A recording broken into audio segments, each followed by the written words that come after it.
I want him to come here and just talk to you guys, because this guy is just one of the most compelling people I've ever heard. And this talk is going to give to you is much bigger than your brain. It's about your whole spiritual being as a person and how everything's connected. And he's just a beautiful, beautiful, beautiful human being first. That's where it all starts, okay? And he's an incredible agent of change. And he really, in my opinion, is going to become an amazing, amazing friend to all of us here at Nerium. So welcome to the stage, our new friend, future great friend, partner here at Nerium, Mr. Dr. Amen, okay? Thank you. Daniel Amen.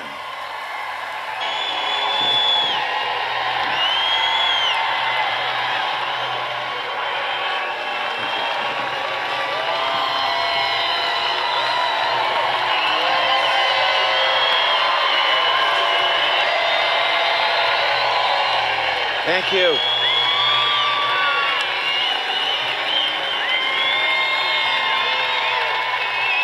Thank you. So I hope you feel like that in 20 minutes. So the first thing I want you to do is get out your phone and text your name and email to this number. And the reason for that is I'm going to send you my 111 slides. And I'll send you some more information about us, but I don't want you taking notes. I want you paying attention to me. Because if you do, I promise you, I'll change your life. No one cares about their brain. Isn't that crazy? Because you can't see it. You can see the wrinkles on your skin or the fat around your belly, and you can do something when you're unhappy with it. But because virtually no one ever looks at their brain, no one knows that it could be in trouble. And it could be in trouble, but you could do something about it. But if you don't know, you don't do anything. So, let me start this part of the story in 2010. It's August 2010. I had just finished my second book on the connection between physical health and mental health. As Jess said, I'm a psychiatrist. And I was so excited because I'd finished the book. I looked to my wife, Tana, and I said, let's go to church. And so we grabbed our daughter, Chloe, who at the time was 6, and we went to a church near our home in Newport Beach. And I said, Tana, why don't you drop Chloe off at Children's Church? I'll go save us seats. And as I walked toward the sanctuary, I saw hundreds of donuts for sale for charity. Now, I've been going to church since I was 3 years old. The donuts have always been there. But today, they pissed me off. And then right around the corner was bacon and sausage cooking on the grill. And I'm like, really? And as I walked into the sanctuary, they were cooking hundreds of hot dogs for after church. And so I'm walking in and I'm not in a spiritual frame of mind. I'm irritated. And then as I sat down, the minister started talking about the ice cream festival they had the night before. And now I'm crazy mad. And my wife finds me in church, and she found me typing on my phone. And she gave me that look that only your wife can give you. You're going to hell. Don't you know you're going to hell? Put that thing away. And so I showed her what I was typing. Go to church and get donuts, bacon, sausage, hot dogs, and ice cream. They have no idea they are sending people to heaven early.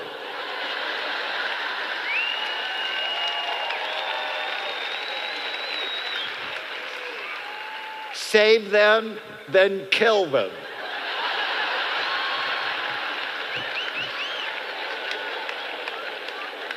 This is not the plan. And so you'll find I'm a very passionate person, and I'm furious. And I said a prayer that day in church. I have no idea what the pastor said, not one. I prayed that God would use me to change the culture of food at church. And I'm thinking to myself, that is just the dumbest prayer.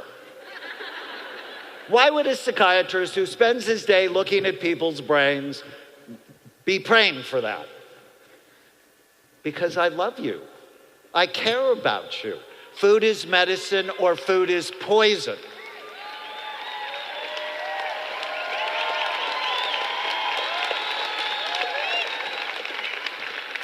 And no lie, 2 weeks later, I got a call from Rick Warren. So some of you might know Pastor Warren. He's the author of The Purpose-Driven Life, our generation's best-selling nonfiction book. 36 million copies worldwide. And he's the senior pastor at Saddleback Church. They have 12 campuses around the world.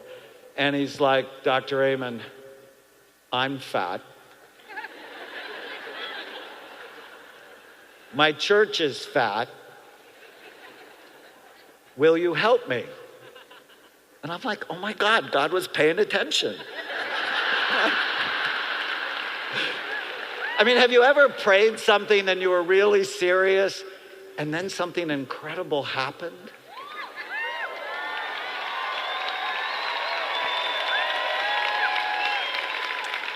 And so I'm on the phone with him and I'm like, you had me from hello? I mean, what are you going to say at that point? I'm busy? So together with my friend Mark Hyman and Mehmet Oz, we created a program for Saddleback called the Daniel Plan. It's not named after me, although I don't always correct people when they ask me that question. It's named after the prophet in the Old Testament who wouldn't eat the king's bad food. And he said, just test me. 10 days, let me drink water and eat vegetables and see if I'm not as healthy as the other ones. And in fact, he was healthier. And it's really a great story, great opening to the book of Daniel. So what we did is it's based on 5 pillars: faith, which is why do you care? And I'm going to finish my talk today with why do you care? And I'm going to tell you why I care. But you have to know the answer to that question. Why are you on the planet? What is your deepest sense of meaning and purpose? Because if you don't know, you won't be well. You have to know why you're here. I know why I'm here. I want you to know that too. And then it was food, because food is medicine or it's poison. It's fitness. I mean, one of really the fastest ways to get healthy is start walking. Head-to-head studies. Walking like you're late, 45 minutes, 4 to 5 times a week, is equally effective to antidepressant medication for major depression.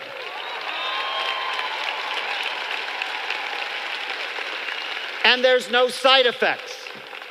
Right? At the end of 12 weeks of an antidepressant, you may be feeling better. You may, in fact, be feeling worse. But they often decrease your libido and your ability to have an orgasm. And I think that's a bad thing.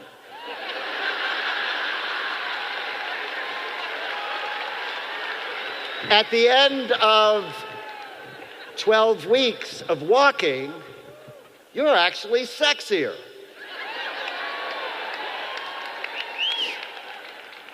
Focus, that's the part I wrote. It's about brain health and not believing every stupid thought you have. We'll talk about that.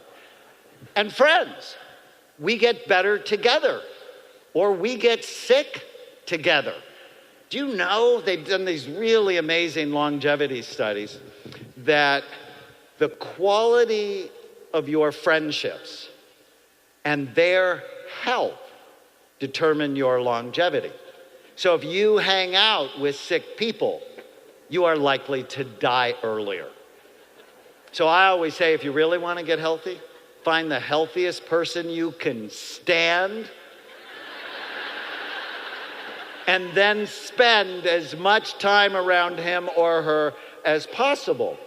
But this talk is called the Brain Warrior's Way because I want to recruit millions of brain warriors, people who are serious about their health. I'm a huge fan of EHT, and you'll find out why.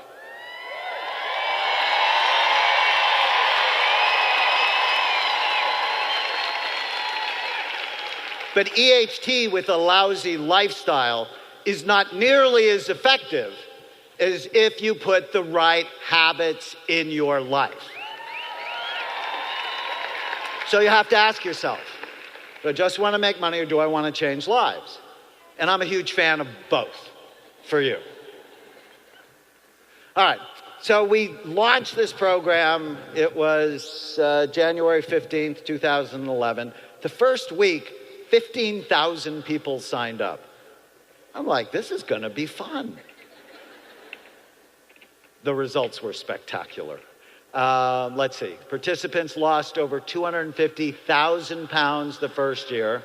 That's as much as the space shuttle. They reported better energy, focus, creativity, sleep, mood, reductions in stress, blood pressure, blood sugar, sexual dysfunction. My wife says, you always have to put that in there, don't you? And they went off many of their medications. This is powerful.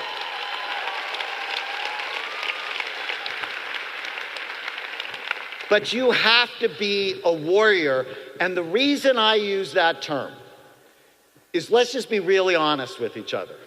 You're in a war for the health of your brain. Everywhere you go, someone is trying to make money by enticing you with bad food that will kill you early. Everywhere you go. I took a first-class plane ticket here. So I'm in first class, and they come by with the nuts. Do you want the nuts? No, thank you. Would you like a drink? No, thank you. Here's this food that's not very healthy. Would you like it? No, thank you. How about ice cream? No. Are you sure you don't want ice cream? No. Are you sure? What part of no are you having trouble with? And then if you just think of the food on the way to the airport, and then when you get to the hotel, I mean, almost everywhere you go, someone is trying, and I didn't say anything about the food around the perimeter here. I didn't say it. I promised myself I won't say it.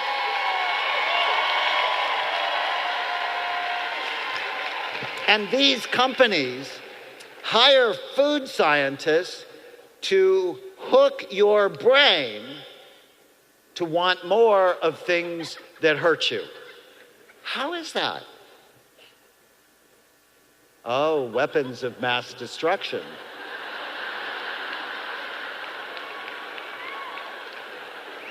Food-like substances, highly processed, pesticide sprayed.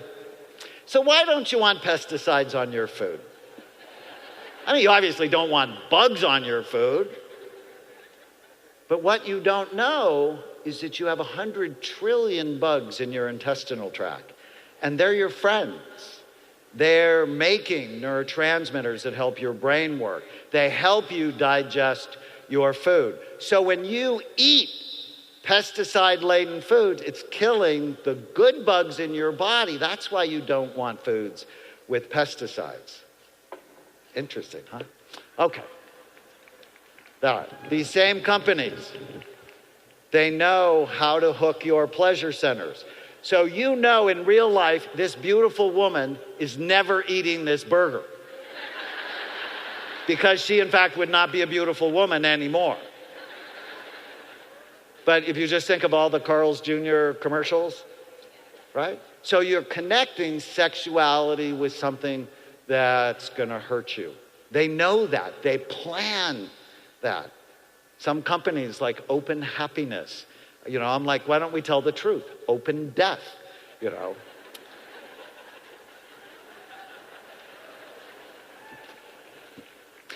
News channels pour toxic images into our minds and make us see fear and disaster around every corner. Jeff actually talks about that. that we're hardwired for negativity.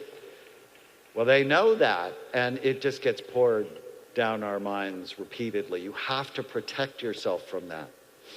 Tech companies create addictive gadgets that hook our attention and distract us from our loved ones.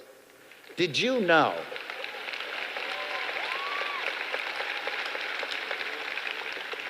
So Microsoft did this study. It was so stinking interesting. So 2000, our attention span as human beings was 12 seconds. So they did a recent study that showed our attention span is now 8 seconds, where a goldfish has an attention span of 9 seconds. Turn it off. You won't be able to think. You're in a war for the health of your brain and your body.